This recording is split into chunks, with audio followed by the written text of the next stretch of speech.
ಇವಳ ಕೈನ ಹಿಡ್ಕೋ ಮತ್ತೆ ಮನೆಯಿಂದ ಹೊರಟು ಹೋಗೋ. Get out.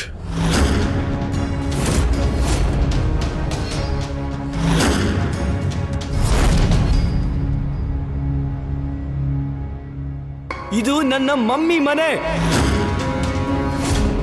ಸ್ವತಃ ನೀವೇ ನನ್ನ ಮಮ್ಮಿ ಪರ್ಮಿಷನ್ ತಗೊಂಡು ಇಲ್ಲಿದ್ದೀರಾ. ನೀವ್ ಯಾವ ಹಕ್ಕಿನ ನನ್ನ ಇಲ್ಲಿಂದ ಹೋಗಕ್ಕೆ ಹೇಳ್ತಾ ಇದ್ದೀರಾ ಮಿಸ್ಟರ್ ವನರಾಜ್?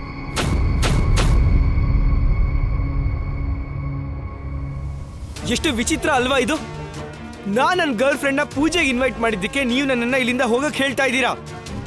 ಆದ್ರೆ ನೀವು ಮದ್ವೆ ಆಗಿದ್ರು ಕೂಡ ಇಡೀ ಪರಿವಾರದ ಮುಂದೆ ನಿಮ್ ಗರ್ಲ್ ಫ್ರೆಂಡ್ ಜೊತೆಗೇನೆ ಬದುಕ್ತಾ ಇದ್ದೀರಾ.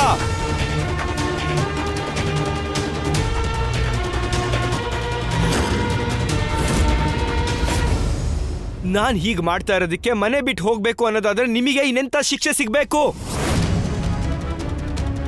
ಯೂಶಲಿ ಜನ ತಮ್ಮ ತಂದೆ ಹೆಸರು ಹೇಳ್ತಾರೆ, ಅದೇನ್ ಮಾಡ್ತೀಯೋ ಮಾಡ್ಕೋ, ಇದು ನಮ್ಮಪ್ಪನ ಮನೆ ಅಂತ. ಆದ್ರೆ ನನ್ನ ಕೇಸಲ್ಲಿ ಅಂಥದ್ದು ಯಾವುದೂ ಇಲ್ಲ. ನಿಮಗೇನ್ ಮಾಡ್ಬೇಕು ಅದನ್ನ ಮಾಡ್ಕೊಳ್ಳಿ, ಇದು ನಮ್ಮಮ್ಮನ ಮನೆ.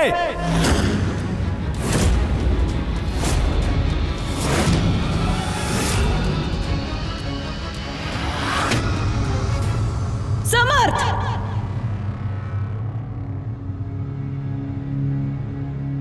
ಇನ್ನೊಂದು ಶಬ್ದ ಮಾತಾಡಬಾರ್ದು. ಆದ್ರೆ ಮಮ್ಮಿ ಅವ್ರು ಬಾಯಿ ಮುಚ್ಚು, ಬಾಯಿ ಮುಚ್ಕೊಂಡಿರು.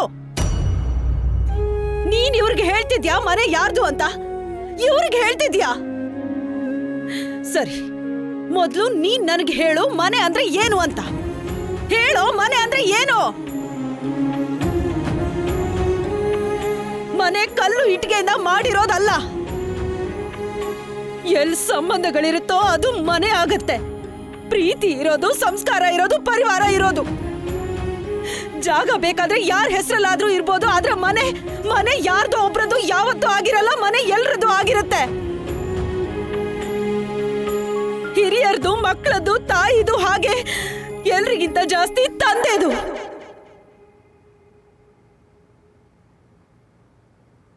ಆದ್ರೆ ನೀನ್ ನಿನ್ ತಂದೆ ಹತ್ರ ಹೇಳ್ತಿದ್ಯಾ ಈ ಮನೆ ಅವರದ್ದಲ್ಲ ಅಂತ? ನಿನ್ಗಂತೂ ಗೊತ್ತೇ ಇಲ್ಲ ಬಿಡು, ಇವ್ರು ಈ ಮನೆಗೋಸ್ಕರ ಏನೇನ್ ಮಾಡಿದ್ದಾರೆ. ಆದ್ರೆ ನಿನ್ಗಿದು ಗೊತ್ತಿದೆ ಅಲ್ವಾ, ಇವ್ರು ಶಿವ ಭಕ್ತ. ಹಾಗೆ ಇವತ್ತಿನ ದಿನ, ಇವತ್ತಿನ ಪೂಜೆ ಎಷ್ಟು ದೊಡ್ಡದು, ಎಷ್ಟು ಮಹತ್ವವಾದ್ದು ಅಂತ. ಆದ್ರೆ ನೀನ್ ಇವತ್ತು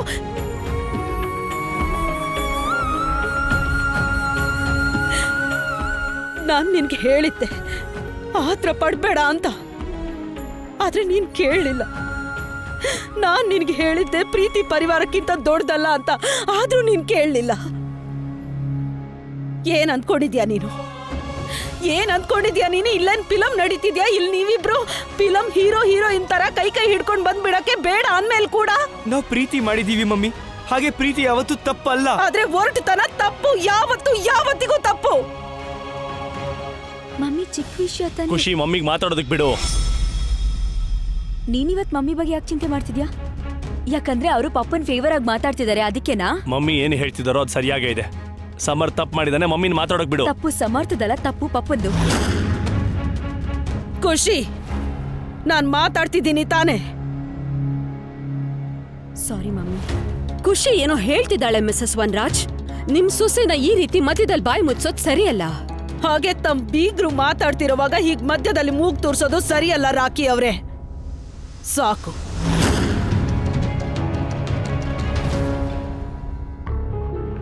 ಆಯ್ತಾ ಇನ್ಸಲ್ಟ್? ನೆಮ್ಮದಿ ಸಿಕ್ತಾ? ಅದಕ್ಕೆ ನಾನು ಬಾಯಿ ಮುಚ್ಕೊಂಡು ನಿಂತ್ಕೊಂಡಿದ್ದು. ನಿಂಗ್ ಅನುಪಮ ಕೋಪದ್ದು ಸ್ವಲ್ಪ ಜಾಸ್ತಿನೇ ಅನುಭವ ಇದೆ ಅಲ್ವಾ? ಅದು ಅಲ್ದೆ ಅವಳ ಕೈ ರುಚಿ ಬೇರೆ ನೋಡಿದ್ಯಾ? ಬೈ ದ ವೇ, ಯಾವ ಕೆನ್ನೆಗ್ ಬಿದ್ದಿದ್ದು?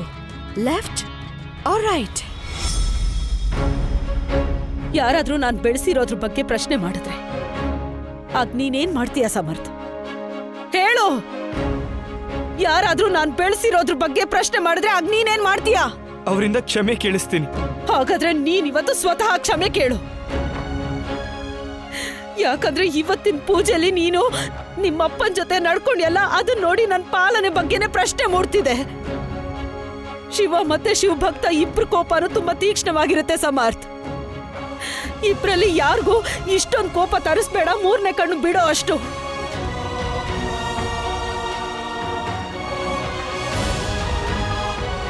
ನೀನೀಗ ಕೋಪದಲ್ಲಿದ್ಯಾ, ನಿಮ್ ತಂದೆ ಕಾಲ್ ಮುಟ್ಟಿಲ್ಲ.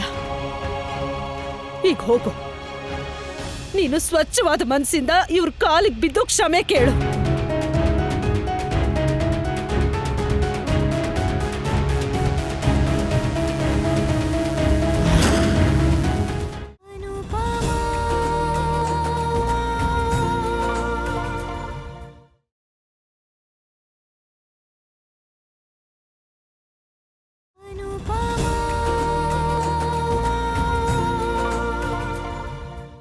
ಇಷ್ಟು ದಿವಸ ನೀನ್ ಇವನ್ಗೆ ಹೊರಡ್ತನ ಕಲಿಸ್ದೆ, ಅದ್ರ ಪ್ರಭಾವ ಆಗ್ಲೇಬೇಕಲ್ವಾ?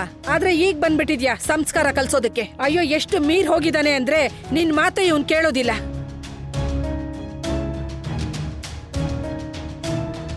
ಕಾಲಿಗೆ ಬಿದ್ದು ಕ್ಷಮೆ ಕೇಳು, ಕೇಳು ಸಮರ್ಥ್.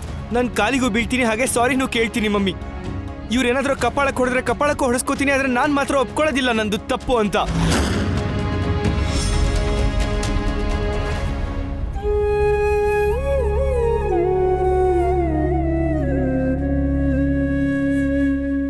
ಮುದ್ದು ಮಾಡಿ ಇವನನ್ನ ಹಾಳು ಮಾಡ್ಬಿಟ್ಟಿದ್ಯಾ. ಅದ್ರ ಮೇಲೆ ಈ ನಂದಿನಿ ಇವನ್ ತಲೆನ ಕೆಡಿಸ್ಬಿಟ್ಟಿದ್ದಾಳೆ. ಇವಳಿಗೇನೋ ಆತ್ರ ಇತ್ತಂತೆ ಇಲ್ಲಿಗೆ ಬರೋದಕ್ಕೆ. ಕರ್ಕೊಂಡ್ ಬಂದ್ಬಿಟ್ಟ ಇವಳ ಕೈ ಹಿಡ್ಕೊಂಡು, ನಾಚಿಕೆ ಇಲ್ದಿರೋ ತರ ನಮ್ ಮುಂದೆ. ಡೋಂಟ್ ಮೈಂಡ್ ಅಮ್ಮ, ಯಾಕಂದ್ರೆ ನಿಮ್ಮನೆ ಎಲ್ಲ ಮೇಲ್ ಮೆಂಬರ್ಸು ಒಂದೇ ತರದವ್ರು. ತುಷಾರ್ ನನ್ ಮಗಳನ್ನ ಓಡಿಸ್ಕೊಂಡು ಹೋದ, ಸಮರ್ಥ್ ನಂದಿನಿ ಕೈ ಹಿಡ್ಕೊಂಡು ಕರ್ಕೊಂಡ್ ಬಂದ, ಹಾಗೆ ಬೀಗ್ರು. ಇವ್ರ ಬಗ್ಗೆ ಅಂತೂ ನಾನ್ ಏನ್ ಹೇಳಿ? ನೀನ್ ಸುಮ್ನಿದ್ ಬಿಡು, ಇಲ್ಲ ಅಂದ್ರೆ ಇವತ್ತು ತುಂಬಾ ದೊಡ್ಡ ಜಗಳ ಆಗ್ಬಿಡುತ್ತೆ. Samarth please calm down. ಇಲ್ಲ ನಂದು, ಅಜ್ಜಿ ಮತ್ತೆ ಮಿಸ್ಟರ್ ವನರಾಜ್ ಏನೇನಂದ್ರು ಅದಾದ್ಮೇಲೆ ನಂದಿನಿಗೆ ಇಲ್ಲಿ ಬರೋದಕ್ಕೆ ಇಷ್ಟ ಇರ್ಲಿಲ್ಲ. ನಾನೇ ಅವಳನ್ನ ಇಲ್ಲಿ ಬರೋದಕ್ಕೆ ಫೋರ್ಸ್ ಮಾಡಿದೆ. ಹೇಳ್ತಿರೋದು ಹೇಗಿದೆ ಅಂದ್ರೆ ಏನೋ ದೊಡ್ಡ ಕಾರ್ಯ ಮಾಡ್ದವ್ರ ತರ. ಮತ್ ನಾನು ಏನ್ ಮಾಡ್ಬೇಕಿತ್ತು ಅಜ್ಜಿ? ಏನ್ ಮಾಡ್ಬೇಕಿತ್ತು?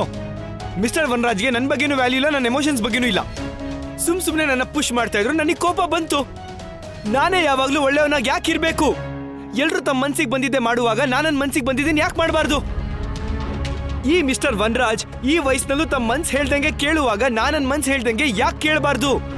ಅಣ್ಣನ್ ಪ್ರೀತಿ ಪ್ರೀತಿನೇ, ಮಿಸ್ಟರ್ ವನರಾಜ್ ಪ್ರೀತಿ ಪ್ರೀತಿನೇ, ಆದ್ರೆ ನನ್ನ ಪ್ರೀತಿ ತಪ್ಪಾ? ಯಾಕೆ? ನಾನು ಯಾರನ್ನ ಪ್ರೀತಿ ಮಾಡ್ತೀನೋ ಅವಳು ನನ್ನ ಮನೆಗೆ ಕರ್ಕೊಂಡು ಬಂದಿದ್ದೀನಿ. Then what is the problem? ಮತ್ತೆ ಮಮ್ಮಿ ನೀವೇ ಹೇಳಿದ್ರಿ ಅಲ್ವಾ ಮನೆ ಮೇಲೆ ಎಲ್ರಿಗೂ ಹಕ್ಕಿರುತ್ತೆ ಅಂತ. ಹಾಗಾದ್ರೆ ನನಗೂ ಇದೆ. ನಾನು ನನ್ನ ಪ್ರೀತಿ ನನ್ನ ಮನೆಗೆ ಕರ್ಕೊಂಡ್ ಬಂದಿದ್ದೀನಿ, ಅದರಿಂದ ಇವ್ರಿಗೆ ಪ್ರಾಬ್ಲಮ್ಮೇ ಆಗ್ಬಾರ್ದು. ಯಾಕಂದ್ರೆ ಇವ್ರು ಅವಾಗ್ಲೇನೆ ಮನೆ ಬಿಟ್ಟಾಗೋಗಿದೆ.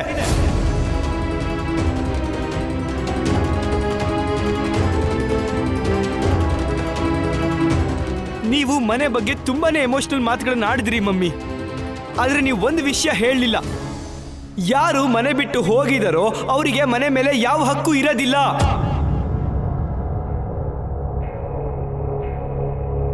ಈ ಮಿಸ್ಟರ್ ವನರಾಜ್ ಈ ಮನೆ ಬಿಟ್ಟು ಹೊರಟೋಗಿರುವಾಗ, ಇಲ್ಲಿ ನಮ್ಮೆಲ್ಲರನ್ನು ಬಿಟ್ಟು ಇವರು ಆ ಕಾವ್ಯ ಹತ್ರ ಹೊರಟೋಗಿರುವಾಗ, ಇವರು ನಮ್ಮ ಮನೆ ವಿಷಯದಲ್ಲಿ ಯಾಕೆ ತಲೆ ಹಾಕ್ತಾ ಇದ್ದಾರೆ? ಯಾಕೆ ನಮ್ಮನೆ ವಿಷಯದಲ್ಲಿ ಇಂಟರ್ಫಿಯರ್ ಆಗ್ತಾ ಇದ್ದಾರೆ?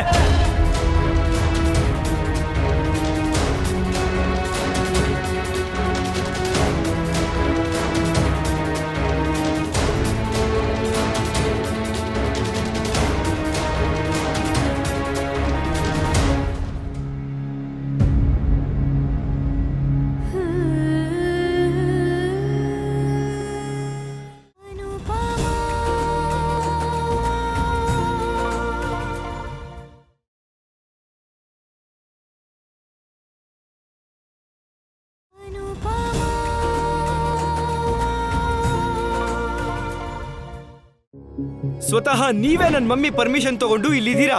ನೀವ್ ಯಾವ ಹಕ್ಕಿನ ನನ್ನ ಇಲ್ಲಿಂದ ಹೋಗಕ್ಕೆ ಹೇಳ್ತಾ ಇದ್ದೀರಾ ಮಿಸ್ಟರ್ ವನರಾಜ್? ನಿಮಗೆ ಏನ್ ಮಾಡ್ಬೇಕು ಅದನ್ನ ಮಾಡ್ಕೊಳ್ಳಿ. ಇದು ನಮ್ಮ ಅಮ್ಮನ ಮನೆ. ನನ್ನ ಪ್ರೀತಿ ನನ್ನ ಮನೆಗೆ ಕರ್ಕೊಂಡ್ ಬಂದಿದ್ದೀನಿ, ಅದರಿಂದ ಇವ್ರಿಗೆ ಪ್ರಾಬ್ಲಮ್ಮೇ ಆಗ್ಬಾರ್ದು. ಯಾಕಂದ್ರೆ ಇವ್ರು ಅವಾಗ್ಲೇನೆ ಮನೆ ಬಿಟ್ಟಾಗೋಗಿದೆ. ಅದೇನಂದ್ರೆ ನಂಗೆ ಕೆಲವು ಸೋರ್ಸ್ ಗಳಿಂದ ಗೊತ್ತಾಗಿದೆ ನೀವಿಬ್ರು ನಿಮ್ಗೋಸ್ಕರ ಹೊಸ ಮನೆ ಹುಡುಕ್ತಿದ್ದೀರಾ ಅಂತ. ಇಲ್ಲಿರ್ಬೇಕು ಅಂದ್ರೆ ಮರ್ಯಾದೆಯಿಂದ ಇರ್ಬೇಕು ಅಂತ, ಇಲ್ಲ ಅಂದ್ರೆ ಇರೋದಕ್ಕೆ ಯಾವ್ದಾದ್ರು ಬೇರೆ ಜಾಗ ಹುಡ್ಕೊಳ್ಳಿ. ಹುಷಾರಾಗಿದ್ದೀರಾ ಅಂದ್ಮೇಲೆ ನೀವು ನಿಮ್ಮ ಮನೆಗೆ ಹೋಗಿ. ಈ ಮನೆ ನಿಂದು ಅನ್ನೋ ಅಹಂಕಾರ ಇದೆ ಅಲ್ವಾ? ಮಗನೇ ವನರಾಜ್, ಅಮ್ಮ ಪ್ಲೀಸ್ ನನ್ನ ಸ್ವಲ್ಪ ಹೊತ್ತು ಒಂಟಿಯಾಗಿರೋದಕ್ಕೆ ಬಿಟ್ಬೇಡಿ. ಸಮರ್ಥ್ ಇನ್ನು ಚಿಕ್ಕವನು, ಅವ್ನು ತಪ್ಪು ಮಾಡಿದಾನೆ. ನಾನು ಬುದ್ಧಿ ಹೇಳ್ತೀನಿ ಅವನ್ಗೆ. ಪ್ಲೀಸ್ ನನ್ನ ಸ್ವಲ್ಪ ಹೊತ್ತು ಒಂಟಿಯಾಗಿರೋದಕ್ಕೆ ಬಿಟ್ಬೇಡಿ. ಅಯ್ಯೋ, ಆದ್ರೆ ನನ್ ಮಾತಾದ್ರೂ ಕೇಳು. ಕೇಳಿಸ್ಕೊತಾ ಇದ್ದೀರಲ್ಲಮ್ಮ?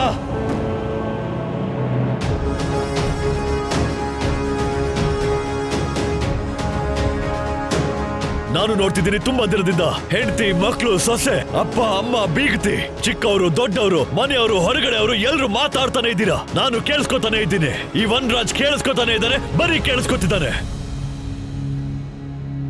ಆದ್ರೆ ಈಗ ನಾನ್ ಮಾತಾಡ್ತೀನಮ್ಮ. ಈ ವನರಾಜ್ ಮಾತಾಡ್ತಾನೆ, ಈ ವನರಾಜ್ ಮಾತಾಡ್ತಾನೆ, ಈ ವನರಾಜ್ ಮಾತಾಡ್ತಾನೆ, ಈ ವನರಾಜ್ ಮಾತಾಡ್ತಾನೆ.